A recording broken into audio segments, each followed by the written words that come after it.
This video will be a specific attempt by me to explain something I've alluded to or made reference to in multiple videos that I've produced in the last couple of years, and that's how NFL offenses attack to the boundary, specifically setting three receivers into the boundary to attack away from the nickel defender, generally in 11 personnel. That's a dynamic I want to highlight and call attention to in the NFL and in football in general. Certain offenses do it better than others, and some offenses has to scheme it or design it, and some can do it just by the nature of putting a spectacular wide receiver into the boundary, like a CD Lamb, or it could, in some cases, even be a tight end like a Travis Kelsey or a Mark Andrews. By design, in this video, I'm trying to talk about NFL offenses manipulating the defense and attacking to the shorter side of the field. Now, a dynamic that I have to mention here, or at least attempt to explain, is that the NFL hashes are tighter or closer to one another. So the wide side of the field and the boundary are not as drastically different as they are at other levels of football. Consider the first few plays that I illustrate here for you to be an establishing shot. But before we get to that, I just want to make an illustration here, make you guys aware of something by using an illustration that shows, I think, the high school hashes, college hashes, and the NFL. You can see from this diagram, hopefully, I made the font and size, picture size big enough that the hashes are 53 feet, 4 inches apart in high school. It's a 160-foot wide field, but we refer to it in terms of yardage. So the high school field, college field, and the NFL is 53 and a third yards wide. In high school, all three of the thirds from one hash to the sideline, then the middle third between the hashes, and then the other hash to the other sideline, they're 17 and 7/9 of another yard in width, so almost 18 yards from hash to hash. Let's do it that way. In the NFL, that space between the hashes is only 18 and a half feet, so a little over 6 yards in width. And I think this diagram kind of shows you the differential moving left to right with less space between the hashes, which creates a larger amount of field for NFL offenses to attack to the boundary. At the high school and youth football level, the overwhelming majority of your plays are run to the field. As you get into college football and even the higher levels of college football, that differential is going to decrease. And in the NFL, I think it even kind of, for certain offenses, sways in the other direction, to be honest with you, because basically there's more space into the boundary in the NFL than there are at lower levels. Hopefully I said that in a way that makes sense.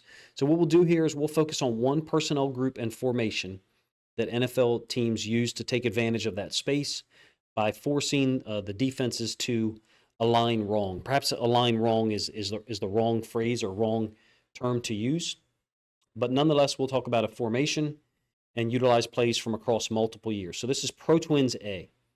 And again, I believe wrong is maybe I could use a better choice of words, but the Pro Twins A means a pro side, tight end and Z to one side, and a wide receiver and slot to the other. Now, I believe this is actually out of 12 personnel. This is the Packers in Baltimore in 2021. Aaron Rodgers is, of course, still playing quarterback.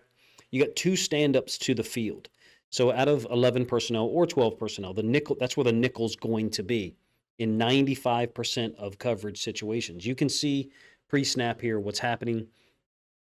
Aaron Rodgers has got the tight end and running back on the same side. That's the A gun for the terminology that I know. You may utilize different terminology. I'm establishing something here with this play and then the second one.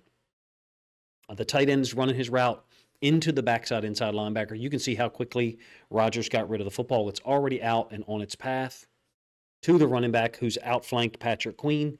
Even though Patrick Queen's alignment was pretty good in terms of his width to the sideline, you don't want to get outflanked, meaning you don't want your feet to be so far inside that you can't keep up with a faster, presumably more athletic running back to the field. Most of the time, you're going to see 3 over 2, and that's what you've got. 3 defenders for the Ravens to 2 receivers, potential receivers for the Packers, and then 4 over 3 into the boundary with your standard 4-man rush. So again, consider it an establishing shot from a simplistic or vanilla coverage played by the Ravens. This creates more space to the field potentially if you can force the defense's hand by allocating the boundary side inside linebacker to the running back. Again, that's the 3 to the boundary that I'm talking about, tight end, running back, and then receiver who's off screen to our left right now. That can almost pull the field side inside linebacker to deal with the potential third route over there into the boundary. In this case, it's a tight end who's intentionally running it to cross Patrick Queen's face. That's intentional to force the backside inside linebacker to handle it and give Aaron Rodgers a potential later developing route to go to in case the field side inside linebacker, in that case Welch, number 57, doesn't go over and try to play inside leverage on the tight end. Second play is the same formation from the same game and the same drive. It's to the opposite side of the field, however. The offense has the tight end, Z, and running back up to the boundary to the left. Now, it's a different personnel grouping. You're talking about 11 personnel. You can see this is Devontae Adams, still on the Packers, by the way. Tight end into the boundary with the Z wide receiver, and then running back set to the boundary as well. So 3 into the boundary. Running back, tight end, wide receiver. Same concept. Rodgers holds the ball slightly longer, but he gets it out to the running back against Queen. Now, when you get the end zone angle, you'll see that Queen is unable to make the tackle. Or first of all, it's Dillon, who's 250 pounds, so he's a problem. But also Queen is a little bit more leveraged to the inside. Look at the outside foot of the running back. He's got him slightly outflanked. I don't think he really has him outflanked, but on the previous play, in order to find Queen's outside foot, you would have had to draw a line about a yard in width, and you would find Queen's outside foot. In this case, he's not lined up as wide. Dillon's able to outflank him. Also, the tight end's route, I think, is designed to kind of flash in front of Queen's face. And look, being 250 pounds on behalf of the running back obviously helps as well. So that's your establishing shot. Running back into the boundary, tight end running a little snag route, and maybe the outside receiver running to the field or perhaps a slant.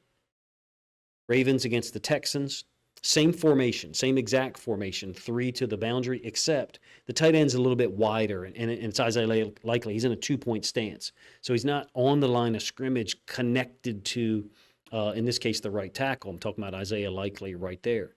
Additionally, the Texans are bringing a blitz, so the coverage ends up working out a little bit different.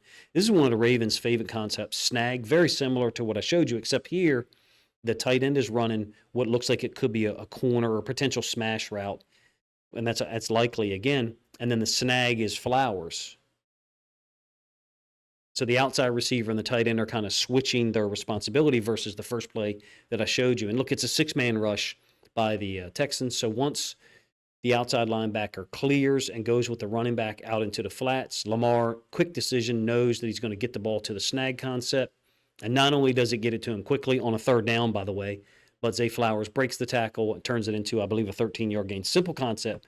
Conceptually, I would say very, very much related to the first 2 plays I showed you. Running back going into the flats, someone running an in-breaking route, basically right into the area where the boundary side inside linebacker was. And in this case, the Texans blitz, and the outside linebacker was the guy who expanded. Once Lamar saw that, boom, quick decision, throw into the boundary, first down. All right, 3rd and 2. This is the Lions now. Their Week 13 win over the Chargers. Same formation, Pro Twins A.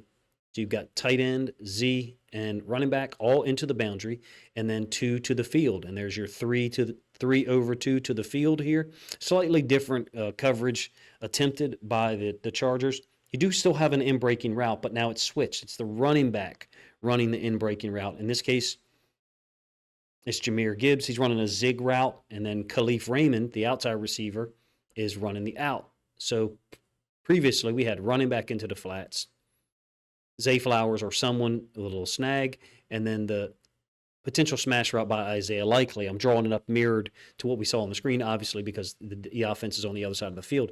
Now what we're getting is the exact opposite. The receiver is going to go out into the flats. The zig route or in-breaking route is going to be run by Gibbs. And in this case, on 3rd and 2, nobody deals with Laporta.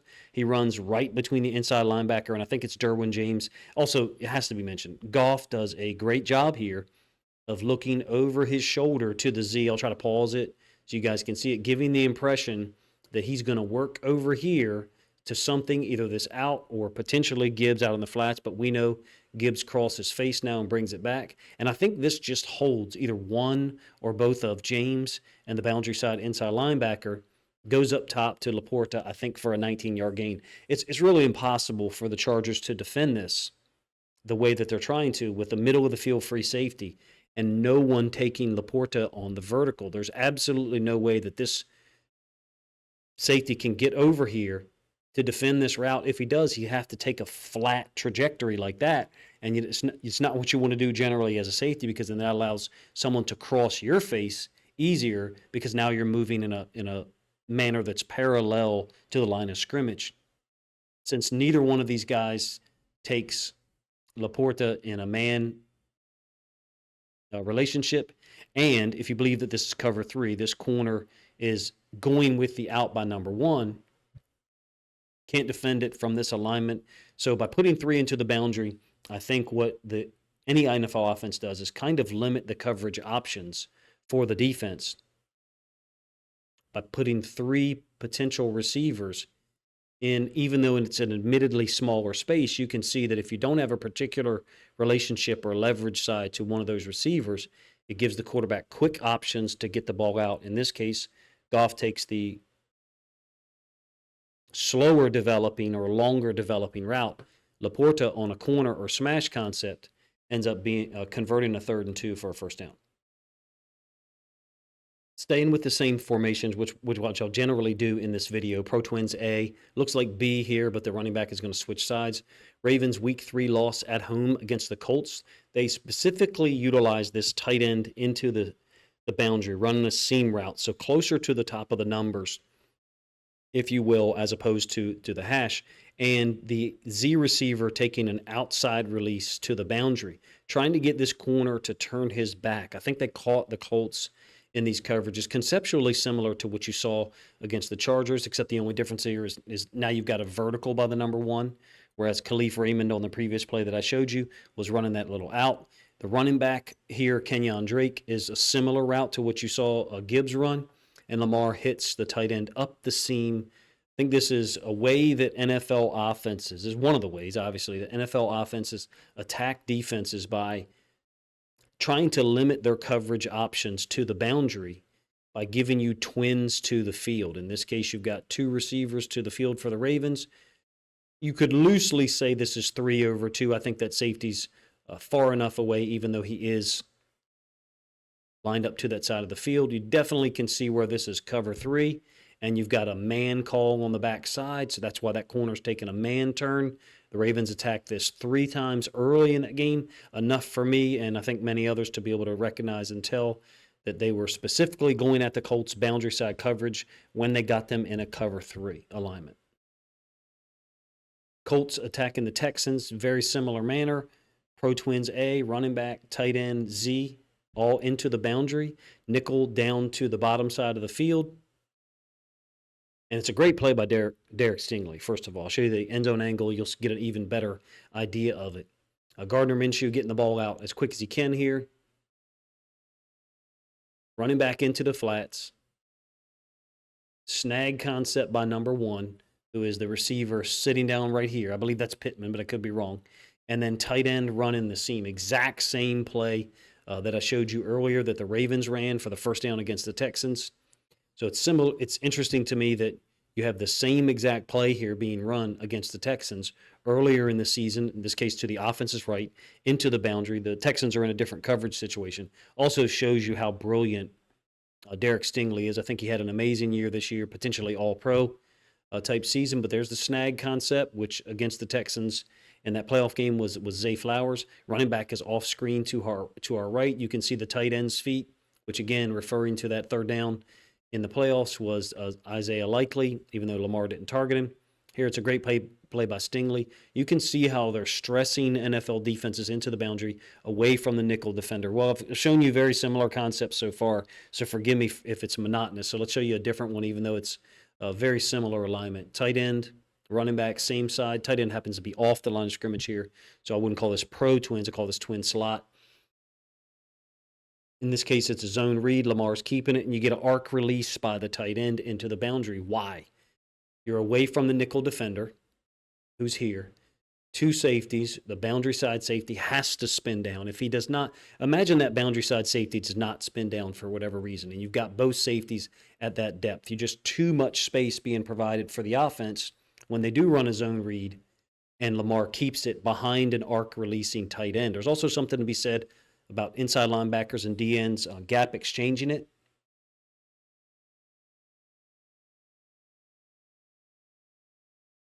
And that doesn't happen on this play in particular. It's just forcing defenses to defend the entire width of the field, in this case, to the boundary, away from the nickel defender, where there's one less defender on the exterior. And I think you're putting a lot of pressure on the boundary side inside linebacker and the boundary side safety, who you can see his alignment, his depth, is way closer to the line of scrimmage than the field side safety. Lamar has correctly read this defensive end. Makes me wonder, if these two guys had communicated pre-snap at all about some type of mesh, because here you've got a mesh, both of them going with the running back. Lamar keeps it, fools everybody, including the cameraman, attacks into the boundary. Of course, he's right-handed quarterback, so the boundary is to his right, sets itself up perfectly. Pro Twins A, again, actually it's a twin slot, my apologies. I think likely is considered off the line of scrimmage. How do you attack to the field? Well, if you get an idea that the nickel defender is going to blitz and you have a cannon for an arm like certain NFL quarterbacks do, then you can zip out a bubble screen to the field. In this case, it's 10 yards to Zay Flowers, to the Twins, because you've got the boundary side nickel blitzing off the edge. Lamar is clearly checking for that as the ball is snapped. And you've got another flat route to the boundary, in this case likely, potential for a snag route or maybe a snag and go by the number one receiver. In any case, the ball's already out. To the field, 2-on-2 situation once that nickel defender blitzes. I think it puts defenses, limits what they can run this formation, putting three into the boundary from a coverage standpoint and a blitz standpoint, and gives you built-in natural answers offensively for those situations. Same formation that I've been referring to multiple times. I'm actually getting away with calling this to the boundary. The ball is, clearly not on the boundary, more so in the middle of the field, but it's away from the pro side and to the nickel defender. Quick game concepts, I think, naturally complement the boundary side attack when the tight end, running back, and receiver are all to the same side, whether it's Pro Twins A or Twin Slot A. Quick game stuff to the other side offers a natural complement, if you ask me. Additionally, against the blitz, which is very similar to the one I showed you against San Francisco, this is week 3. You can see tight end, receiver, running back up to the boundary. Ravens running the same concept there. This just happens to be a blitz. And Nelson Aguilar, we're talking about these 3 routes here. Nelson Aguilar ends up picking up the first down on a 2nd and 12. We're getting close to it, excuse me.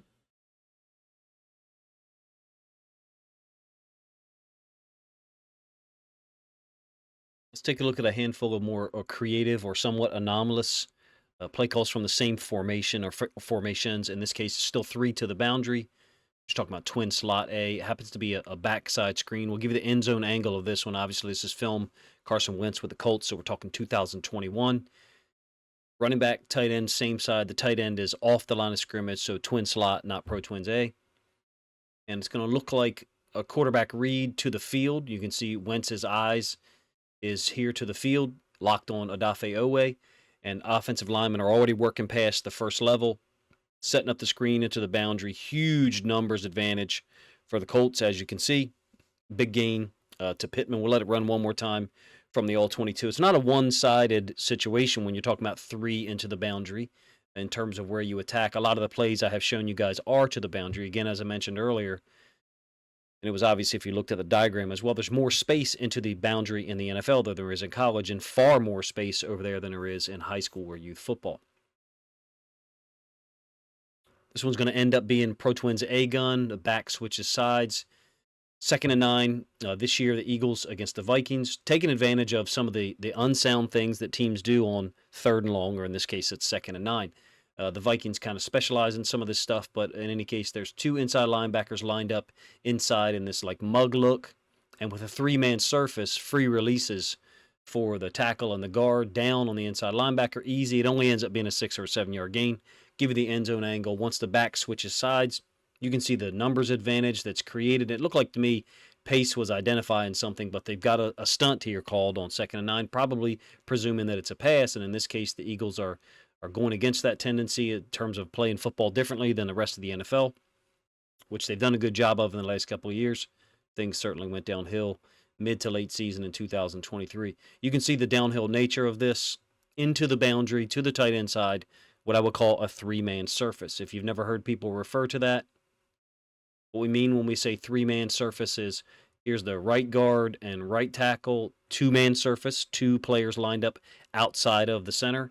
And here you have left guard, left tackle, and tight end creating a three-man surface. Do that into the boundary. Can give you a numerical advantage to run the ball there. In some cases, the really good offensive lines, this is actually a 5-1 look by the Broncos, who really got shredded when they were in that look by the Lions late in the season here in 2023. But your offensive line's good enough, and you've got a right tackle who's athletic and fast, like Sewell, then you can run this tackle pull stuff out to the field. Pretty cool little variation added to it that's basic, if you ask me. To twins, the bubble being run by the number 2 receiver to hold this guy's eyes long enough such that he can't get involved in the run. And what they're trying to do is get that guy to bow out. Potentially the quarterback could keep it and throw it out here to the bubble. You can see Jared Goff's eyes clearly looking out in this direction. Whether he is or is not reading it doesn't matter. The point is that this guy thinks the possibility of that bubble being thrown exists, so he'll hold or expand with it even more than he does. In this case, once he sees the ball handed off, folds inside.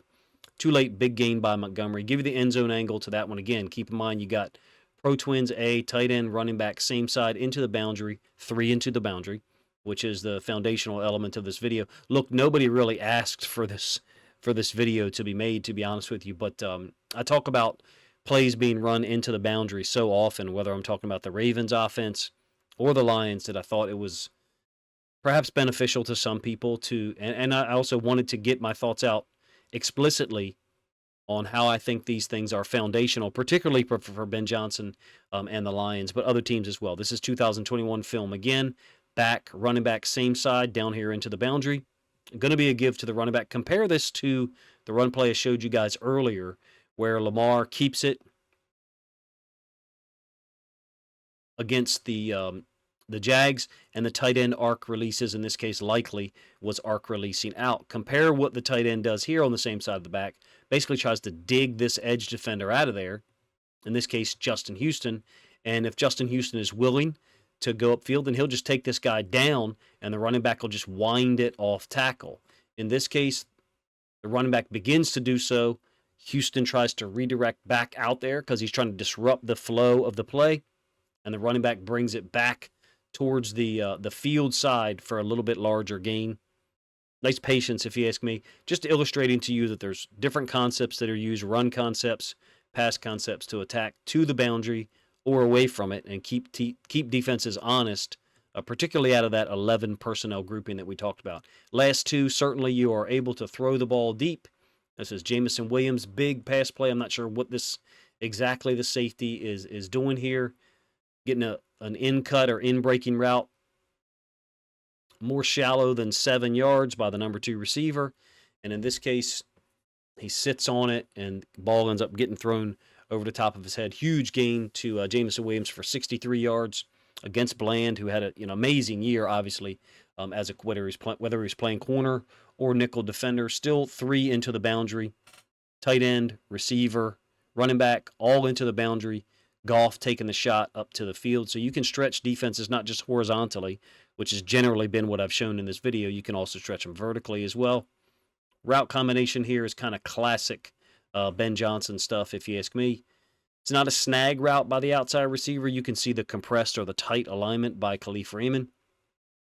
He's running the underneath drag from one side. And then St. Brown, again, is going to bring his route over. Normally, you'll get a landmark that is somewhere near the top of the numbers. I have said in previous videos that I think the hash is a landmark for Ben Johnson's offense. So St. Brown's kind of sitting there. He's also been collisioned by a second-level defender. Nonetheless, great throw by Goff to Jameson Williams. They've had trouble connecting on those consistently. They've hit a couple of big ones. That one and the touchdown in Week 6 against Tampa Bay. Last one, Pro Twins A, again, into the boundary. So 3 into the boundary, tight end, running back, and the Z receiver. You can see that CeeDee Lamb is in the slot down here to the bottom side. A lot of time against this 4-man rush for Dak Prescott. You guys will have to let me know if you think that I made it anywhere close to my original intention in this video, which was to convince you of and hopefully illustrate that teams have strategic reasons for putting 3 into the boundary, trying to get away from the nickel defender consistently, particularly teams like Ben Johnson and others. In this case, you've got 11 personnel, 3 wide receivers right here, nickel defender, which I believe is Witherspoon, 2 inside backers at the second level, safety and safety. I think it's Adams and Diggs. As this route develops by Cooks, you can see that they're holding the eyes of the inside linebackers at the second level with this little China out or China in or whip route, and then Cooks is going to bring his route over the top of it. Classic stuff, whether you call it flood, deep over, whatever. The point is you've got a high-low concept on someone into the boundary where there was already 3 receivers, tight end, receiver, running back, and in this case they brought a 4th one over there from the field. You guys let me know what you think of the video. If you appreciated the content and my attempt to try to show teams attacking to the boundary out of one formation, well, really 2, Pro Twins A, and then Twin Slot A. I'd like to take a look at trips into the boundary, and there's not nearly as many instances of that. Normally, trips into the boundary or bunch into the boundary is going to lead to motion to the field. Certain teams will use that as eye candy to then come back to the boundary with a run concept. In any case, I spend most of my time studying the Lions and Ben Johnson's offense and the Ravens and Todd Monken's offense. If you have other examples of things you'd like to see me focus on or do my best to try to break down for you, then please let me know in the comment section what teams and offenses and game situations those are. We'll have one other formation that I look at that's specific to attacking into the boundary, but I won't reveal it until we get to part 2 of this video. I called it NFL math because I truly believe that teams are gaining a man advantage or maybe a half-man advantage into the boundary by setting 3 over there out of 11 personnel. Let me know what you think of that overall thought. If you think other football fans would enjoy this video, please consider grabbing a link to it, sharing it out on social media to help this content get more reach.